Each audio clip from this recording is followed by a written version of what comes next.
বাংলাদেশের অন্তর্বর্তী সরকারের প্রধান উপদেষ্টা ডক্টর মোহাম্মদ ইউনূস এবারও বিশ্বের প্রভাবশালী ৫০০ মুসলিম ব্যক্তিত্বের তালিকায় স্থান পেয়েছেন, যেখানে শীর্ষ ৫০ প্রভাবশালী ব্যক্তিত্বের মধ্যে ডক্টর ইউনূসের নাম রয়েছে।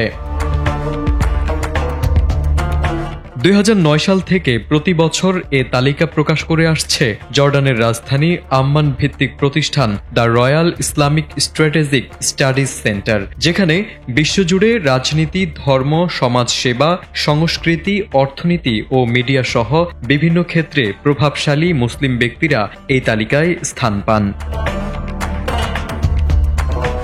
এবছরের তালিকায় শীর্ষে রয়েছেন কাতারের আমির Sheikh Tamim bin Hamad Al Thani, দ্বিতীয় স্থানে আছেন পাকিস্তানের প্রখ্যাত মুফতি ও ইসলামী স্কলার শেখ মোহাম্মদ তকি ওসমানী এবং তৃতীয় স্থানে রয়েছেন ইয়েমেনি সুফি আলেম শেখ হাবিব ওমর বিন হাফিজ।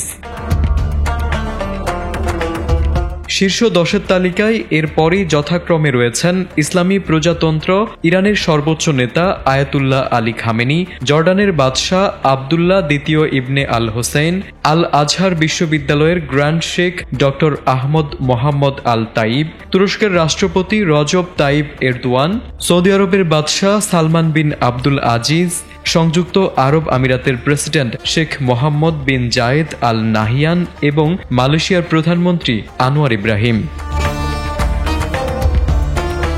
গত বছরের ৫ আগস্ট গণ-অভ্যুত্থানের মুখে সাবেক প্রধানমন্ত্রী শেখ হাসিনা পদত্যাগ করার পর অন্তর্বর্তী সরকারের প্রধান হিসেবে দায়িত্ব নেন ডক্টর মোহাম্মদ ইউনূস। ১৯৪০ সালের ২৮ জুন জন্মগ্রহণ করেন ডক্টর ইউনূস। কর্মজীবনে অসংখ্য পুরস্কার অর্জন করেছেন তিনি। গ্রামীণ ব্যাংক প্রতিষ্ঠায় তার ভূমিকার জন্য ২০০৬ সালে নোবেল শান্তি পুরস্কার পান তিনি। তারেক আজিজ, এটিএন বাংলা।